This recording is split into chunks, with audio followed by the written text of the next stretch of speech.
Professora doutora Esmeralda Vailate Negrão, professora titular da Faculdade de Filosofia, Letras e Ciências Humanas da USP. E o professor doutor Sérgio Médici de Ston, coordenador de ensino à distância do Programa de Educação Continuada da Escola Politécnica da USP.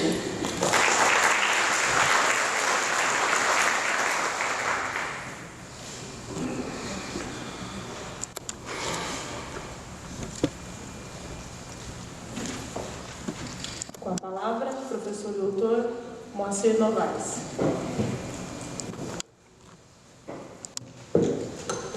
Bom dia. Bom, cumprimento a todos os colegas da mesa. Renovo os agradecimentos por terem aceito o convite para colaborar nesse seminário. Cumprimento todos os presentes. Na pessoa da professora Maria Arminda, nossa professora de Cultura e Extensão. Eu gostaria apenas de,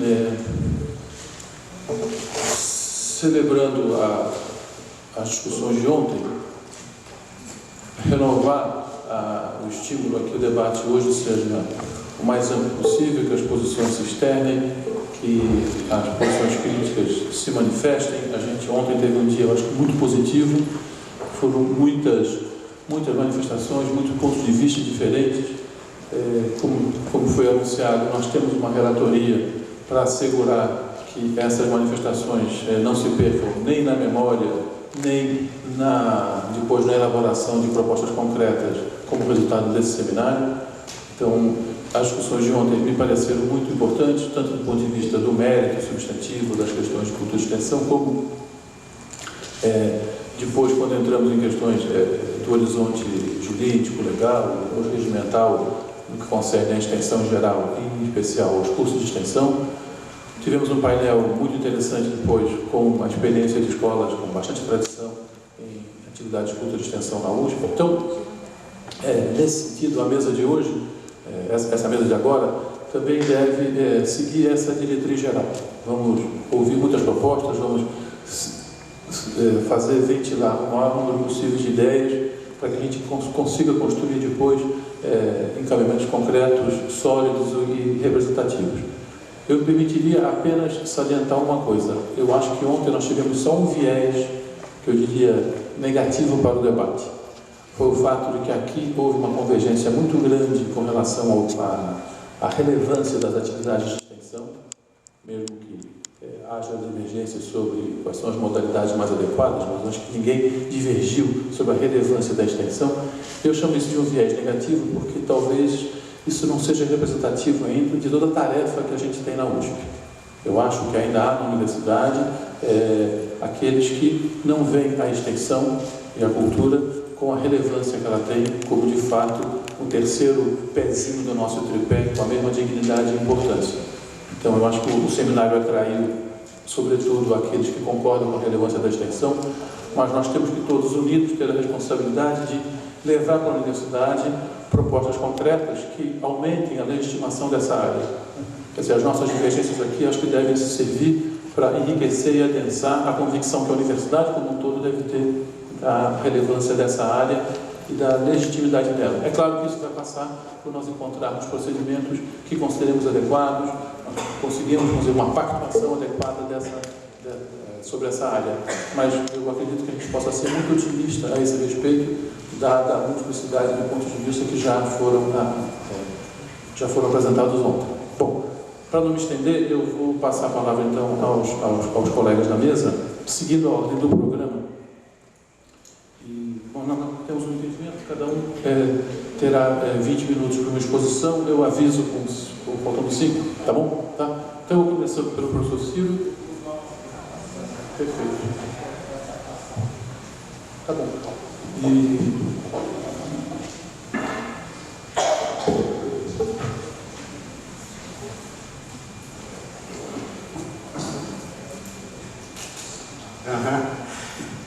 Bom dia a todos. Se for possível, eu preferia usar o apontador e pedir para vocês passarem os slides, pode ser? Não, eu sei, é que esse está mais forte que aquele, a luz aqui está mais intensa, eu já testei o outro e facilita para mim, ok? Bom dia a todos e todas, muito obrigado pelo convite.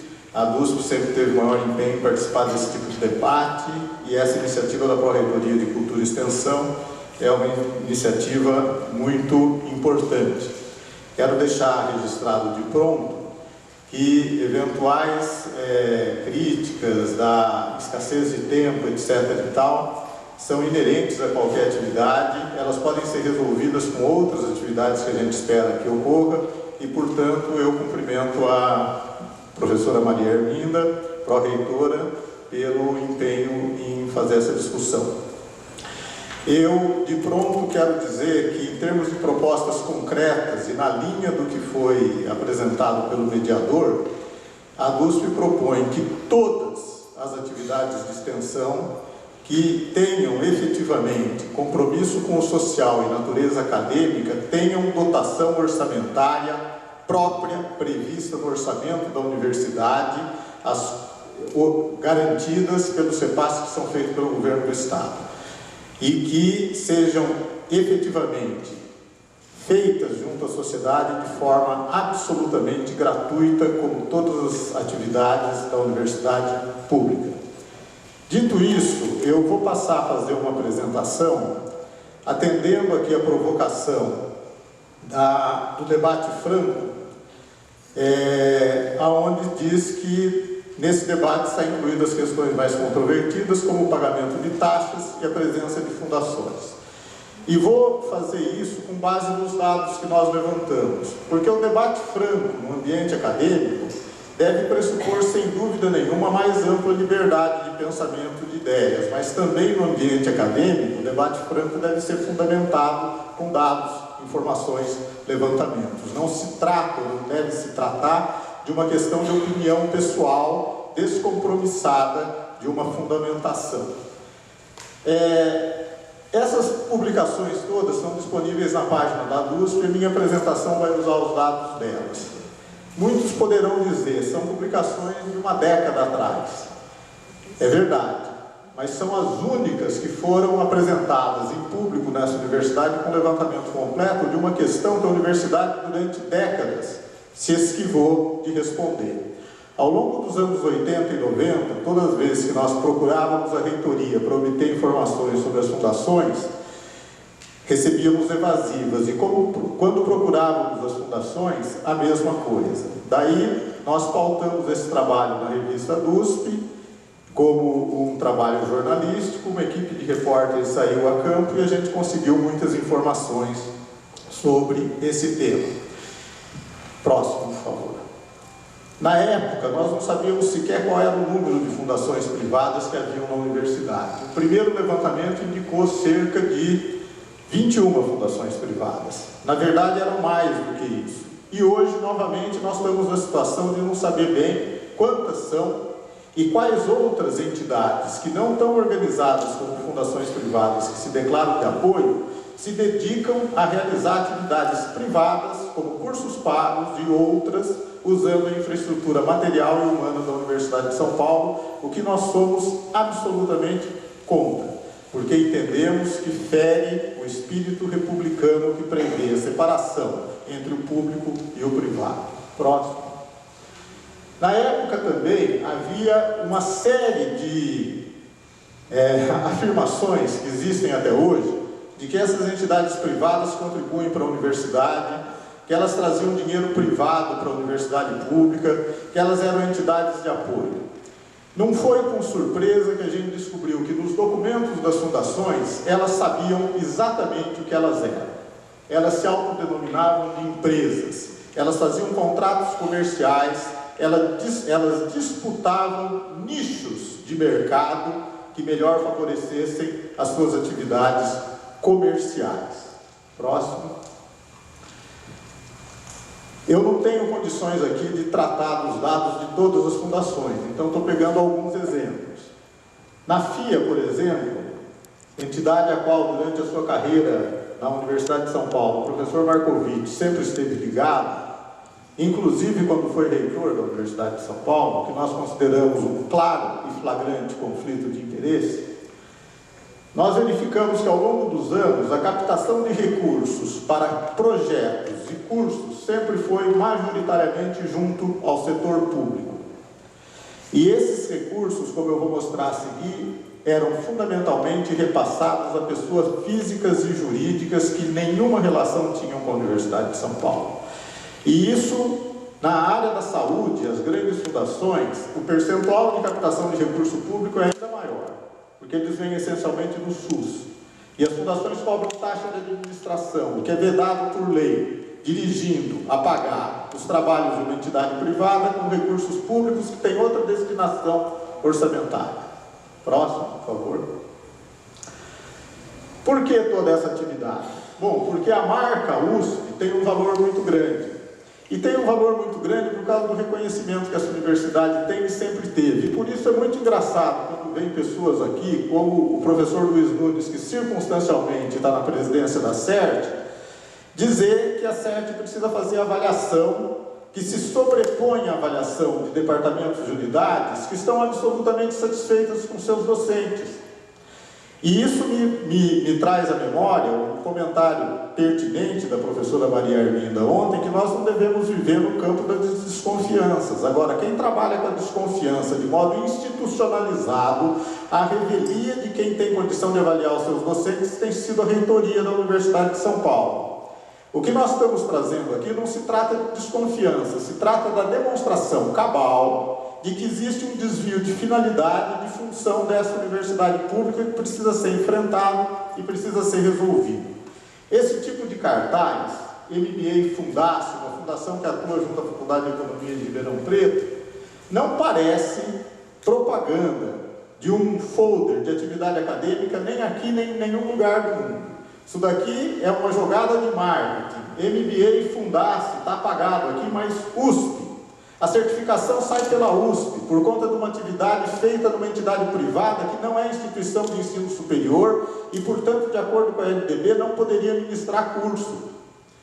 Nós temos insistido que isso precisa acabar. E eu quero registrar aqui, espero que seja útil nos debates, o seguinte: os cursos, infelizmente, que tramitam oficialmente pela Pró-Reitoria de Cultura e Extensão, provavelmente são uma amostra do número real de cursos que são efetivamente feitos no âmbito das fundações, com o corpo humano dessa universidade, sem nenhum processo regular. E é isso, provavelmente, que o professor, nosso colega da FEA ontem, estava se referindo ao comentar a exposição do seu colega da Exalc, que as pessoas vão fazendo as coisas. É claro, não vão fazendo sob responsabilidade nem com a conivência da Pró-Reitoria, mas vão fazendo no âmbito das fundações a revelia de qualquer legitimação, sendo funcionários públicos, o que também não pode se sustentar. Isso aqui é para dar a dimensão financeira dessas entidades. Arrecadação em 98 da FIP, 27 milhões, FIP-PECAF, 42 milhões, FIA, 64 milhões. O total arrecadado pelas três fundações da FEA em 98 foi de 134 milhões de reais. O orçamento da FEA, bancado pela USP, 20 milhões. Essa instituição é pública ou é privada? A quem ela responde? As suas atividades se dirigem a quem e são feitas em que âmbito? Vamos comparar aqui o orçamento da FEA, da Poli, FEFELESH, HU e as fundações da FEA. O poder discricionário que esse volume de financiamento traz interfere em todas as relações que deveriam ser relações determinadas pelo vínculo público. E elas acabam sendo determinadas por um poder financeiro dentro da instituição pública. Próximo. Tabela. FIPECAF, Fundação Vanzolini, ligada à Escola Politécnica, 98, 99, 2000. Pagamento a pessoas físicas e jurídicas é a maior parte da destinação dos recursos arrecadados em cada ano. Destinação à USP, uma pequena parcela destes recursos. Superávit. Entidade fundacional não pode ter lucro. Então, eles denominam o lucro de superávit, burlando ou numa tentativa de burla a legislação. Agora, a questão é a seguinte: quem são essas pessoas físicas e jurídicas que apropriaram em cada ano mais de 4 milhões de reais. São os professores da universidade que prestavam os serviços ou ministraram os cursos no âmbito da fundação, burlando, portanto, um vínculo com o setor público. Ou são empresas privadas que se valeram da captação de recursos do mercado, operacionadas com a infraestrutura física e humana da universidade para complementar salários ou para ter ganho no setor privado. De novo, isso é absolutamente irregular. E está na hora, no nosso entendimento, dessa universidade parar de ficar apenas discutindo, teoricamente, os conceitos de extensão, etc., e não resolver esses problemas e não enfrentá-los de frente. Próximo, por favor. Cursos pagos. Houve um imenso crescimento de cursos pagos, que no parecer da nossa procuradora Maria Paula ontem, ela diz que isso guarda relação com novas características da sociedade do conhecimento a partir dos anos 80. Senhores, desde o pós-guerra, após a conferência de Bretton Woods, o mundo, as economias centrais se organizaram para ditar os seus programas de educação e organizá-los com finalidades comerciais através de fundações e não como entes, instituições públicas, para o mundo periférico da época. Vem daí os acordos MEC-USAID. Vem daí a proliferação de fundações dentro da Universidade de São Paulo após o regime da ditadura nos anos 60. Vem dos anos 60 a oferta de cursos pagos irregularmente na Universidade de São Paulo. Portanto, não há nada de novo no fronte. Quando os constituintes de 88 colocaram na Constituição, com duro enfrentamento, o princípio da gratuidade, eles sabiam exatamente o que estava em disputa nesse momento. E, portanto, querer dizer que depois disso mudaram as condições da sociedade, que agora é hora de legitimar o pagamento e a privatização da universidade pública, é algo que não resiste à análise. Muito bem. Complementação salarial. Já tratamos aqui que isso, do nosso ponto de vista, é absolutamente irregular. Cursos pagos chegavam a cobrar 10 anos atrás até 30 mil por aluno. A quanto chegariam hoje? Próximo, por favor. Próximo, por favor. Muito bem.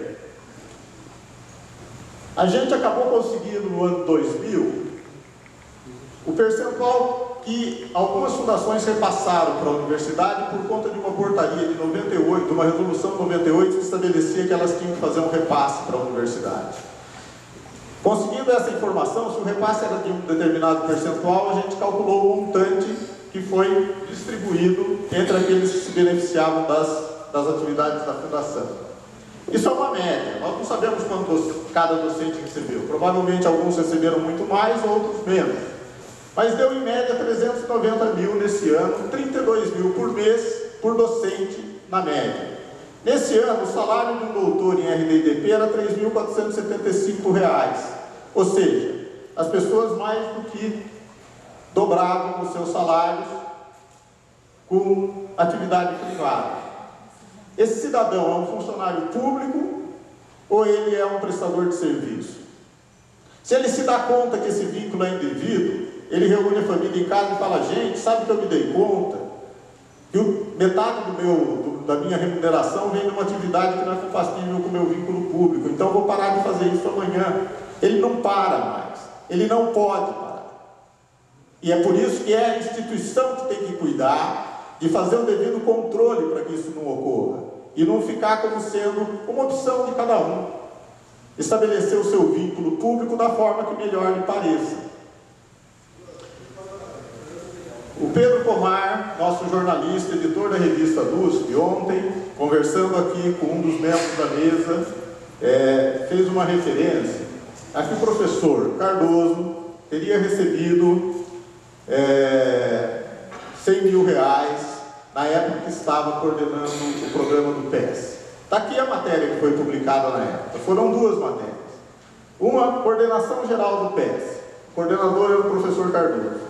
70 mil reais no ano 2000. Alguém pode falar: 70 mil reais não são os 100 mil que o Pedro falou, né? mas é da mesma ordem de grandeza. E por que ele falou 100 mil? Próximo, por favor. Porque no ano seguinte a receita total cresceu. Volta o slide anterior, por gentileza. No ano anterior tinha sido 3 bilhões de reais. O repasse para a USP, para a diretoria da Poli, para os departamentos, estão aqui, 82 mil, 62 mil, 113 mil.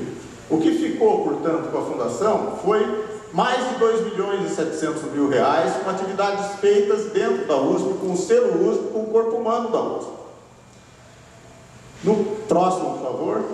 No ano seguinte, subiu a linha de quanto recebeu o coordenador do PS, que continuava sendo o professor Cardoso. A diretoria da Poli, então ocupada pelo professor Varran, foi questionada, e ela falou, bom, essa linha não está aí, mas ela cresceu proporcionalmente ao crescimento do orçamento do ano. Então, 70 mil cresceu um terço, é da ordem de 100 mil reais. Portanto, está documentado aquilo que nós dissemos aqui.